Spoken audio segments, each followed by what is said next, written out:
someplace else, I have Suge Knight's catalog, so I have a lot of the Death Row stuff, and so, but with with Snoop Dogg's acquisition, he's probably going to end up doing a bigger deal and go someplace else. But I also have I work with a really large company that does acquisitions called Round Hill, and they have like Sleepwalk by Johnny and Santos. You know, like things like that. They also have the Jim Steinman catalog. So like Meatloaf. You know, they also have so there's a lot of different things. So I've been out signing younger. So I recently signed Fee Waybill from the Tubes, like his songwriting. And it turns out like he has a long relationship with Richard Marx and has a lot of co-writes with Richard Marx. What has that guy been up to? Let's keep this moving. Yeah. So the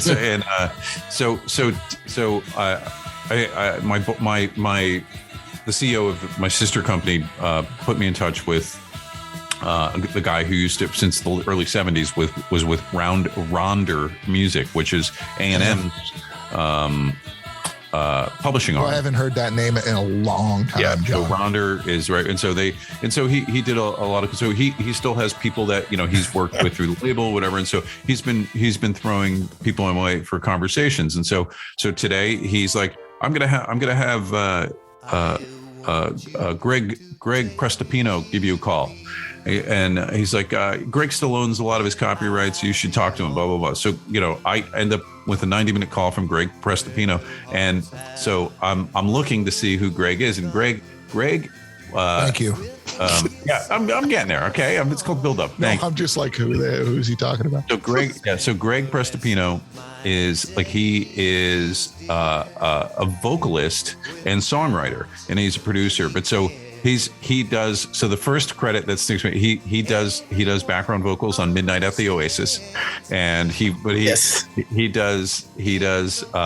like on all these like Rycooter records, and but his big songwriting hit is John, don't fail us now. I'm gonna fail you right now. This is your livelihood. Is Break My Stride. I know. Break My Stride. You know that one? One? Nothing gonna break my stride. Yeah, exactly. Nothing gonna hold me down. Is having like sort of this TikTok moment right now too, right? Oh, there you go.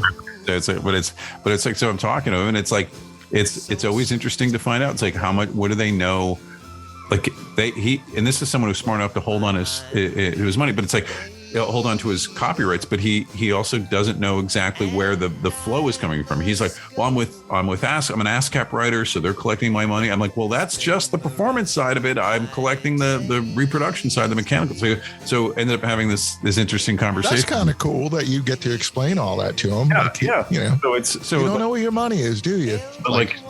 So out of this conversation, I'm also I'm going to be speaking with Albert Hammond in the coming week too, who you probably know his son better. Albert Hammond Jr. is the rhythm guitarist in the Strokes, but he's Albert Hammond actually.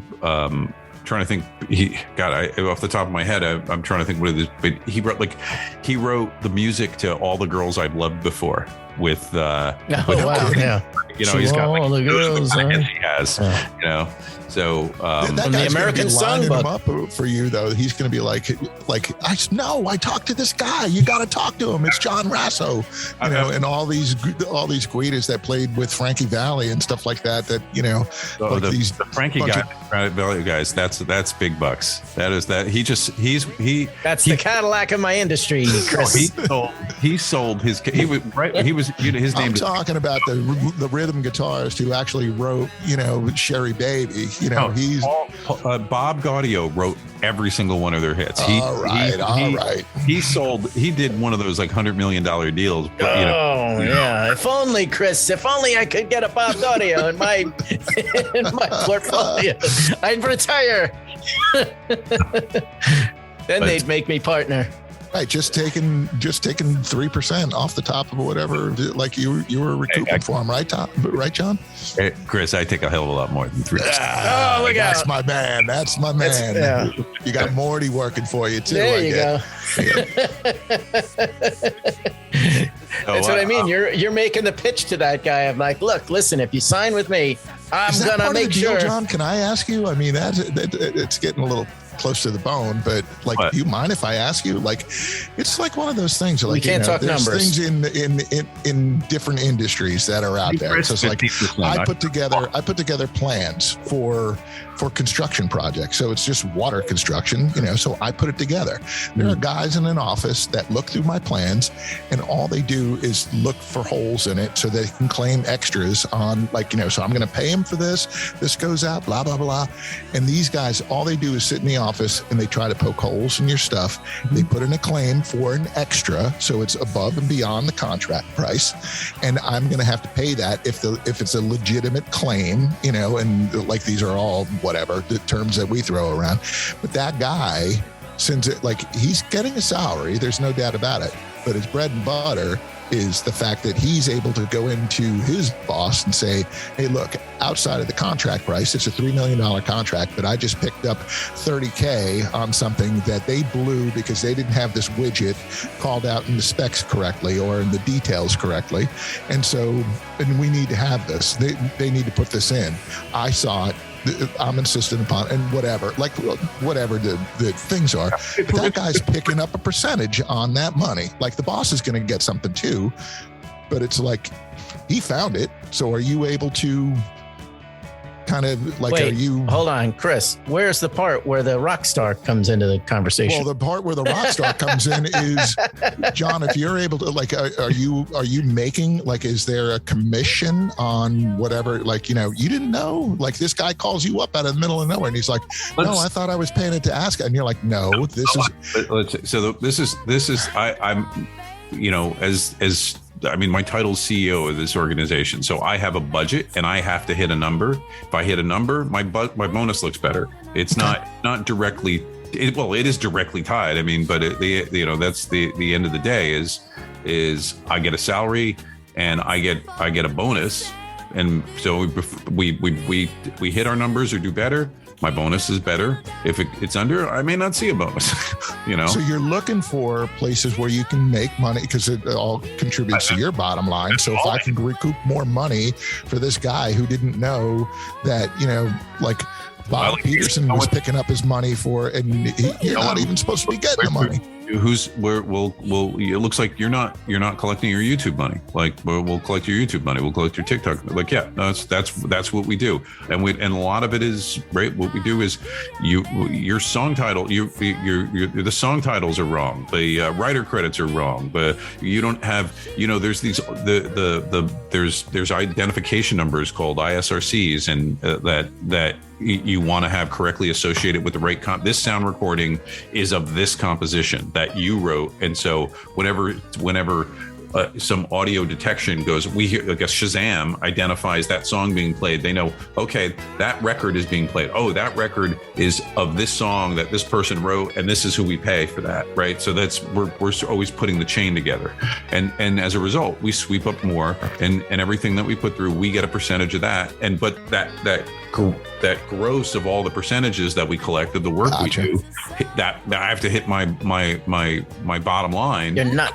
You gotta make your nut. And there's growth projections, and I have to, it's always onward and upward, Have you ever run into anyone, John, that they're artist types, and they've got personalities and quirks and stuff like that has said to you, I don't want to, I don't want to even revisit any of that stuff. I don't care where the money goes. I don't want it. I'm not interested. Or is everybody after the last nickel that they can shake out of that stuff? Have you ever run into anyone that's like, why are you talking to me about something that's 1 million years old? I don't care. They screwed me then. You're going to find another way to screw me now. I'm not going to involve this. They don't become, obviously that's someone who doesn't become a client, but no, generally, I've had when I'm just trying to give a musician that I've end up in a conversation with, and I'm like, oh, you should make sure your metadata is set up properly in these places, whatever. He's like, yeah, I know. He's like, but it's streaming. How much money could it be? Blah, blah. I get that. That's not really at a client level, because when I'm pitching a client, I have some idea what kind of money I think is out there, and I could give general ballpark of what they're not getting paid. And there is the occasional, and usually this is like old timer syndrome, where it's sort of like, ever since that iTunes, I've heard you've heard me talk about it too. It's like I used to, we used to move units of albums. That has 12 of my songs on it, and now iTunes you don't have to buy an album anymore. So they're selling 99-cent downloads of my songs. Screw them. What am I now? Now I'm supposed to go kiss their ass to get my 4 cents out of the 99-cent. Like I've gotten that, but I mean that's right. It's like idiot, but because it is probably about 30 million 4 senses. Eventually adds up. Yeah. Where does somebody like your Paul Westerbergs fall into this range of? You're saying you're getting the middle level. You're not getting the A-list multi-million. I don't know specifically without looking up, but I'm sure when he went to Warner Brothers Records, part of right. It's like this is not a cash rich person. Like they're playing Maxwell's probably at the time that they're doing. So they're paying for gas. They're going to there's not a lot of money left over, and they go, okay, we're going to sign you to Warner Brothers Records, and we're going to give you $150,000 advance for the band to make their first album, and you're going to make 3 albums. The next one's 200. The one after that's 250. But you also have to pay for making the album out of that 150 grand. So it's whatever's left over, and your manager takes his 15%, and your lawyer takes his 5%. Like there's not right, but Paul, as the songwriter, could also be like, hey, our sister company, Warner Chappell Music, also will offer you a publishing deal. And so when we manufacture, 50,000 copies of the album, you have 12 songs on it. You're going to get an extra, you get an extra 10 cents or $1 for each one of those put into your pocket. So you're going to get 50 grand for an advance on the mechanical royalties there. And we're going to, and we're going to control. So we're going to recoup that money, and you're going to pay us 50%. And we're going to own the songs. We're going to own the publishing. You'll still get your writer's share, right? And so he doesn't control the publishing anymore. So that belongs to Warner. Like the Ramones are with Warner Brothers. MC5 is with Warner Brothers. Like they don't have control over their publishing anymore. Gotcha. Whereas, and so control of your publishing is kind of rare pre-1980. I mean, people do. I mean, obviously there's Dylan and Springsteen, and like people got good advice. Billy Joel got his back. But, really probably the last 30 years, people held on to it a little more. But even at some point, it's tempting, right? It's like, and they do cut deals where they're just admin deals where it's like, okay, I will do administration of your work, and I will give you $50,000 now, and I get 20% of everything in the meantime, but you don't get any more money until I get the $50,000 I gave you back. So there's that's becoming much more common. That's why and I also work in a way we're just thinking about songs that get on the radio, but there's this whole creator market now that are making, podcast music. Like, you always hear that band, what is it, Wonderly? It's like, with our theme music by Wonderly, right? It's like this, right? They own everything, right? And they license it, and that's like what they're called work for hires or whatever. So it's gotten much more complicated to how you could retain ownership and control, and that window is here or there, and you license, and so you control, you do everything as a license rather than a sale until you get to big numbers. Like Robbie Robertson had his publishing and just sold it for $25 million or whatever. So, but anyway, so so Westerberg is in that 80s group that, probably didn't own. I mean, and Westerberg have his biggest success with Bob or with Slim? Slim, for sure. Yeah, right. Sure. I mean, in long term, I don't know what it wouldn't surprise me if Don't Tell a Soul is like by far the biggest selling album, the last one, because it got worked. Bigger than the Pleased to Meet Me record, the one with Alex Chilton on it. I think that's Tim. That's Tim, right? No, Alex, you're right. Alex Chilton produced Tim, and then Pleased to Meet Me. Pleased to Meet Me is the one after. Yeah, and I think Bob's out of the band by that time. Yeah. That's the first one without Bob. Yeah, and but no, I don't think they really got. I don't think they really got any real traction and real sales, and even that was it was they're all. When does Kids Don't Follow come out? That's their first single. Right. So like that put them on the map. I mean, is it? You're at a complete. It's an indie 7-inch on Twin Tone Records. You know, did they ever make 5,000 of them, 10,000 of them? You know,